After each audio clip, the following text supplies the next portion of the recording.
Welcome guys, जेके loan job channel में आपका बहुत बहुत स्वागत है। सब्सक्राइब कीजिए जेके लोन जॉब चैनल को और पाइए रोजाना multiple choice question physics, chemistry, biology के। सो गाइज, इस वीडियो में हम डिस्कस करने वाले हैं फिजिक्स यानी कि भौतिक विज्ञान, जिसको स्टूडेंट बहुत हार्ड मानते हैं, बहुत ही टफ मानते हैं। बट ऐसा कुछ भी नहीं है। अगर आप इसको समझोगे तो सबसे ईजी यही लगने लगेगी आपको। जी हाँ, बिल्कुल, अगर समझ के चलोगे तो सबसे ईजी फिजिक्स लगेगी आपको। क्यों लगेगी? क्योंकि भौतिक विज्ञान हम उस चीज़ का अध्ययन करते हैं, उन मटेरियल का अध्ययन करते हैं जिसको हम एग्जैक्ट देख पाते हैं आंखों से। बड़ी बड़ी जो भारी चीज़ें हैं, हैवी चीज़ें, उनका अध्ययन करते हैं, जैसे कोई मोटर हो गया, जनरेटर हो गया, ठीक है।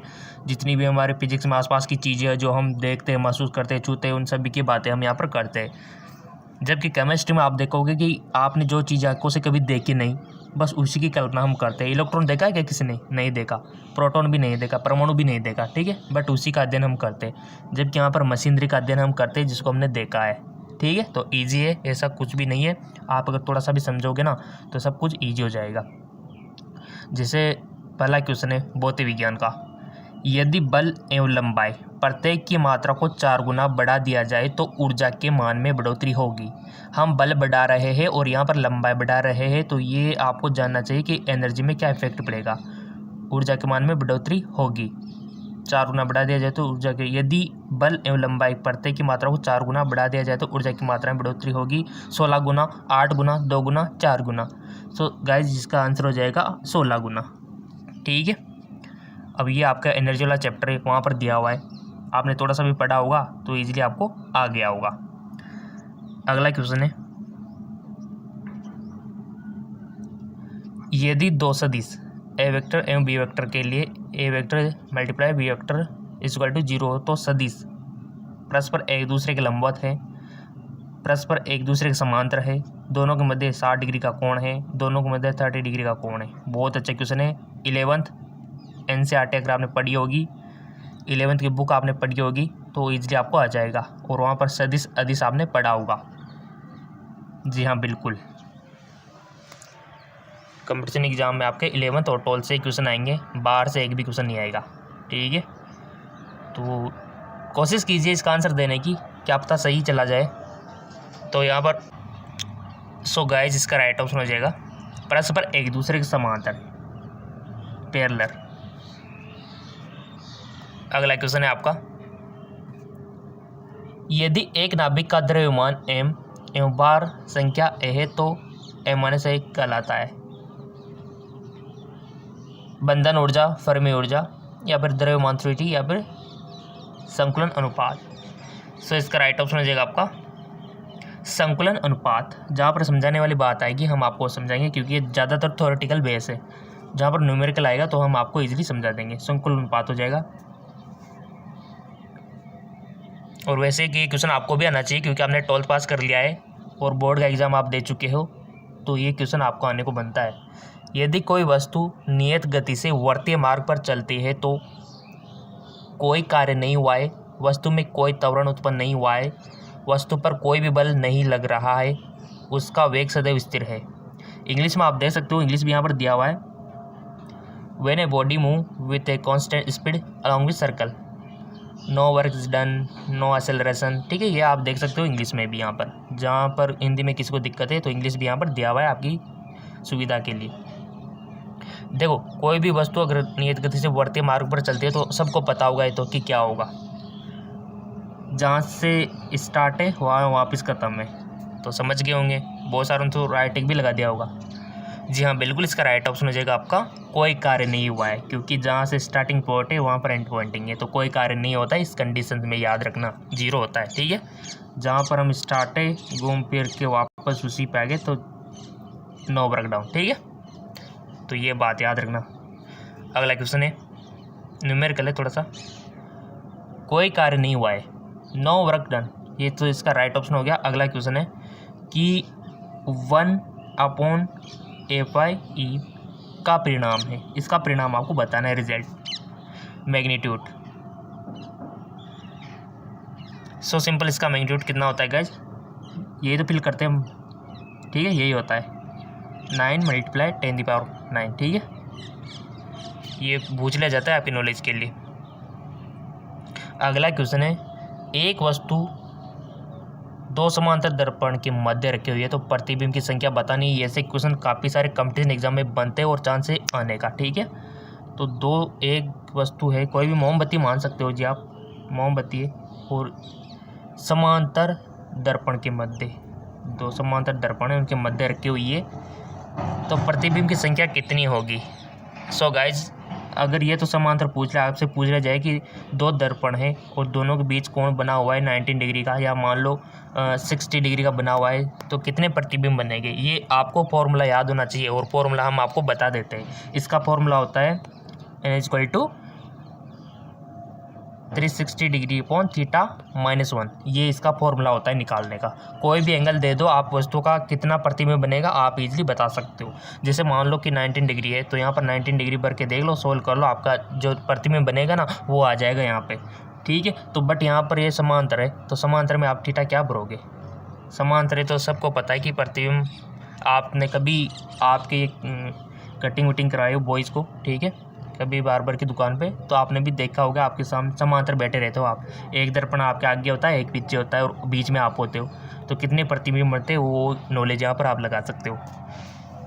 सो गाइज वो प्रतिबिंब बनते हैं आपके इन्फानाइट, ठीक है, अनंत बनते हैं जिसकी कोई लिमिट नहीं है, इतने सारे बनते हैं, ठीक है।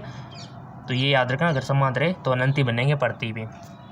चलते आगे को और वो फॉर्मूला याद रखना ये वाला n = 360 अपॉन थीटा -1। यहाँ पर जो भी दो समांतर दर्पण जितने भी कोण पे रखे होंगे यहाँ मान भर देना, ठीक है, और आपका आंसर आ जाएगा कितने बनेंगे। जैसे 19 रख के देखें हम तो 19 का आप निकाल लो कितने बनेंगे, ठीक है। इसको सोल्व करेंगे तो 3 के लगभग आएगा, ठीक है। तो ऐसे कौन से आप निकाल सकते हो। अगला क्वेश्चन है, निम्न में से किसके द्वारा काल्पनिक छायाप्रति उसके वास्तविक माप से अधिक होगी। Which of the following produce a vertical image large in size objective. निम्न में से किसके द्वारा काल्पनिक छायाप्रति उसके वास्तविक माप से अधिक होगी। अवतल लेंस, उत्तल लेंस, उत्तल दर्पण, इनमें से कोई नहीं। तो राइट ऑप्शन हो जाएगा आपका उत्तल लेंस, ठीक है, कॉन्वेक्स लेंस बोल सकते हो। अगला क्वेश्चन है, यदि एक वस्तु को पृथ्वी तल से ऊपर ले जाते हैं तो if a body bring upward from the earth surface, इसकी गतिज ऊर्जा बढ़ती है, इसकी स्थितिज ऊर्जा घटती है, इसकी स्थितिज ऊर्जा बढ़ती है, इसकी गतिज ऊर्जा घटती है। बहुत अच्छा क्वेश्चन है।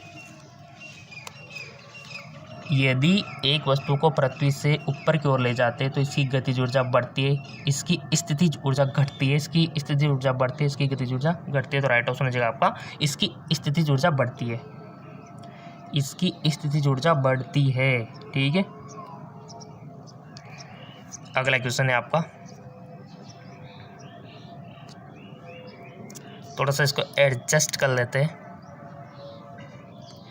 किसी भार द्वारा स्प्रिंग को x तक बढ़ाया जाता है तब स्प्रिंग में संचरित ऊर्जा होगी जहाँ t स्प्रिंग में तनाव, m के स्प्रिंग नियतांक है। बहुत अच्छा क्वेश्चन है और आपने 11th पर पढ़ा भी होगा कि किसी भार द्वारा स्प्रिंग x तक बढ़ाया जाता है तब स्प्रिंग में संचरित ऊर्जा होगी। सिंपल सा क्वेश्चन है गाइस, आपके नॉलेज के अकॉर्डिंग बताओ आप, और फॉर्मूला बनाना आना चाहिए। देखो रटने से काम नहीं चलेगा, आप खुद अगर फॉर्मूला बना लोगे तो आप किसी भी प्रॉब्लम को सोल्व कर सकते हो, कोई दिक्कत आपको आने वाली नहीं है। सो गाइस इसका राइट ऑप्शन हो जाएगा आपका T2/2K, ठीक है, T2/2K इसका राइट ऑप्शन हो जाएगा। अगला क्वेश्चन है, किसी बल द्वारा किया गया कार्य शून्य होता है। बहुत अच्छा, यदि विस्थापन बल की दिशा के लंबवत हो, विस्थापन बल की दिशा में हो, विस्थापन बल की दिशा के विपरीत हो, इनमें से कोई नहीं। तो किया गया कार्य शून्य कब होता है गाइज, वो होता है तब विस्थापन बल की दिशा के लंबवत हो ना, ये कंडीशन हो तो शून्य होता है। विस्थापन बल की दिशा के लंबवत हो, ये तब इस कंडीशन में होता है। अगला क्वेश्चन है, एक कार प्रारंभिक स्थिर अवस्था से त्वरित होकर 20 सेकंड में 144 किलोमीटर पर घंटे की गति प्राप्त कर लेती है तो कार द्वारा किया गया दूरी है। देखो चाल बराबर, आप बचपन से पढ़ते रहो, चाल दूरी है तो निकाल लो ना, ईजी है दूरी निकालना। रफ पे निकालो या किसी पेज पे निकालो ईमानदारी से। और ये सब 11th ये क्वेश्चन है ना 11th का है, और क्वेश्चन नंबर भी 11 है। ठीक है, एक कार प्रारंभिक स्थिर अवस्था से त्वरित होकर 20 सेकंड में 144 किलोमीटर पर घंटे की गति प्राप्त कर लेती है, तो कार द्वारा तय की गई दूरी आपको बतानी है। ऑप्शन आपके सामने हाजिर है कि 20 मीटर, 400 मीटर, 1440 मीटर, 280 मीटर। कर लिया होगा सबने ईमानदारी से। देखो, आपकी ईमानदारी आपको आगे ले जाएगी। अगर आप चिटिंग भी कर रहे हो तो आप अपने आप को धोखा दे रहे हो। अपने आप को बेटर बनाने के लिए तो आपको देखो कमांड तो देनी होगी अपने माइंड को कि ये सोल्व करना है हमें। गलती सही, बट ईमानदारी तो ईमानदारी होती है ना। तो आपने कर लिया होगा। इसका राइट ऑप्शन हो जाएगा आपका 400 मीटर। ठीक है, 400 मीटर इसका राइट ऑप्शन हो जाएगा। चलते हैं अगले क्वेश्चन की ओर। यदि किसी पदार्थ का तापमान 27 डिग्री सेंटीग्रेड बढ़ाया जाता है तो केल्विन स्केल पर यह वर्दी बराबर होगी, किसके बराबर होगी?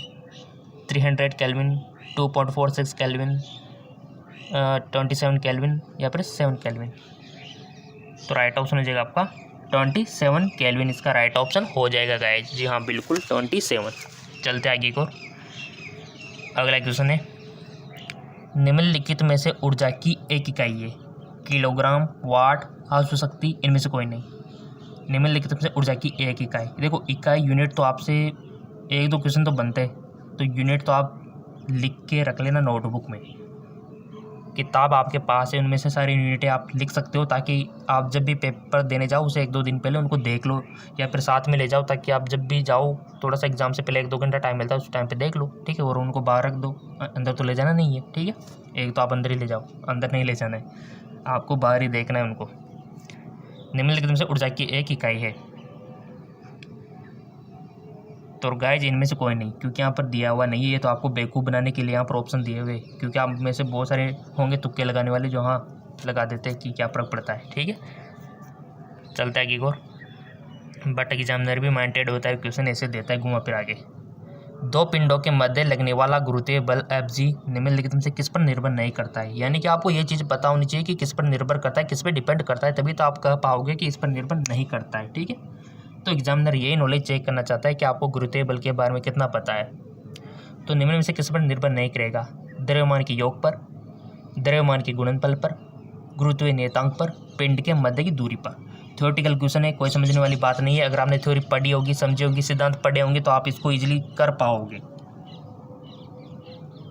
आप में से बहुत सारे स्टूडेंट कमेंट करते हैं सर समझाओ थोड़ा सा। अब समझाने वाली बात क्या है, ये तो आपको थ्योरी तो है, आपने पढ़ी होगी ना, फिजिक्स में थ्योरी भी होती है, ऐसी बात नहीं है। वो उनके लिए होती है जिनको थोड़ा बहुत न्यूमेरिकल में दिक्कत होती है, तो उनके लिए थ्योरी होती है। वो थ्योरी से भी आप पास हो सकते हो। ठीक है, क्योंकि काफ़ी सारी थ्योरीज आपको दी हुई होती है। सो गाइज, आपने चूज कर लिया होगा। किसी ने तो द्रव्यमान के योग पर किया होगा, किसी ने द्रव्यमान के गुणनफल पर किया होगा, किसी ने गुरुत्वीय नियतांक पर, किसी ने पिंड के मध्य की दूरी पे। जो भी किया है एनालिसिस कर लेना, इसका आंसर हम आपको बताने जा रहे हैं। सो गाइज, राइट ऑप्शन है इसका द्रव्यमान के योग पर। ठीक है, द्रव्यमान के योग पर डिपेंड नहीं करती, बाकी द्रव्यमान के गुणनफल पर, गुरुत्वीय नियतांक पर, पिंड के मध्य की दूरी, इन सभी पे तो करती है। तो ये याद रख लेना कि गुरुत्वीय बल इन पे तो करता है, इन पे नहीं करता है। ठीक है, तो राइट ऑप्शन हमारा द्रव्यमान के योग पर। बहुत अच्छा क्वेश्चन है। चलते आगे की ओर। द्रव्यमान के योग पर डिपेंड नहीं करता गुरुत्वीय बल। अगला क्वेश्चन है आपका, बहुत ही अच्छा क्वेश्चन है। एक न्यू आवर्ती का प्रोटॉन जिसकी दहली आवर्ती न्यू 0 है, धातु की सतह पर आपतित होता है, आय उत्सर्जित इलेक्ट्रॉन की अधिकतम गतिज ऊर्जा होगी। बहुत अच्छा क्वेश्चन है guys. H new minus new 0, H new plus new 0, या फिर 1/2 H new minus new 0, 1/2 H we plus new 0। बहुत अच्छा क्वेश्चन है। अधिकतम गतिज ऊर्जा होगी, कितनी होगी? सो गाइस, जिसका राइट ऑप्शन होगा आपका एच न्यू माइनस न्यू 0। ठीक है, पहला वाला सही है।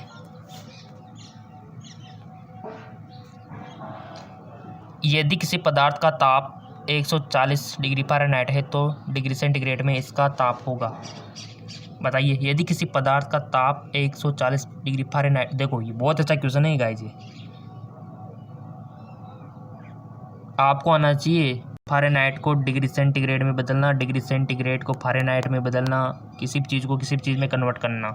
और ये आपका बहुत अच्छा पहले टॉपिक में 11th में सिखाया गया आपको कि किसको किस प्रकार कन्वर्ट किया जाता है।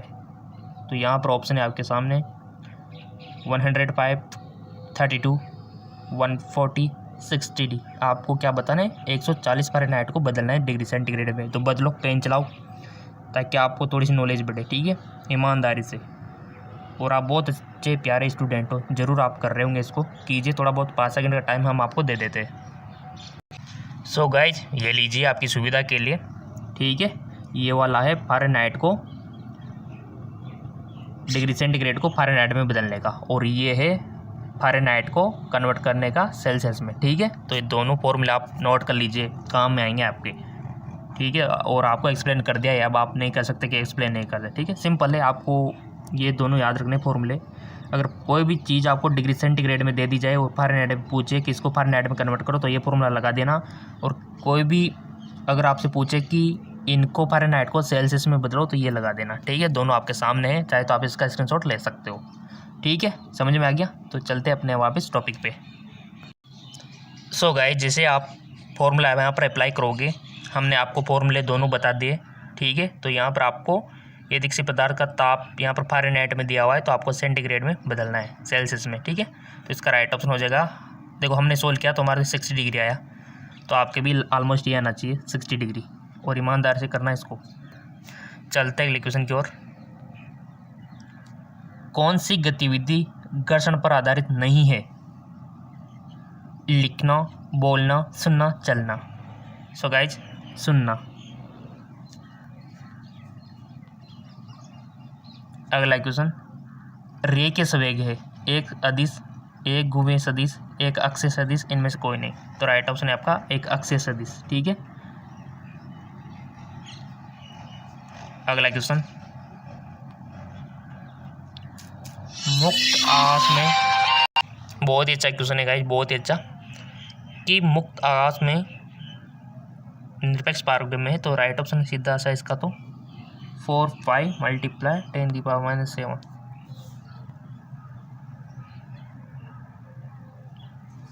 अगला क्वेश्चन, प्रत्यावर्ती धारा हेतु वर्गमाध्य मूल मान बराबर होगा।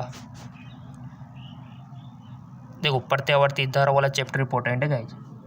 शिखर का मान 1/4, शिखर का मान 1/2, शिखर का मान 1/√2 गुना, औसत का मान √2 गुना। बहुत अच्छा क्वेश्चन। प्रत्यावर्ती धारा हेतु वर्गमाध्य मूल बराबर होगा, तो इसका राइट ऑप्शन हो जाएगा कि शिखर का मान 1/√2 गुना।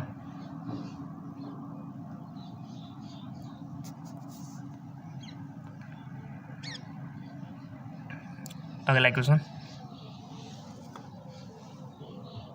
नाभिक के द्रव्यमान का भार, the mass number of nucleus, हमेशा इसके परमाणु भार में कम होता है, हमेशा इसके परमाणु भार से अधिक होता है, कभी कभी परमाणु भार से कम और कभी कभी बराबर, कभी कभी परमाणु भार में अधिक और कभी बराबर होता है। तो राइट ऑप्शन हो जाएगा आपका कभी कभी परमाणु भार से अधिक और कभी कभी बराबर होता है, ठीक है।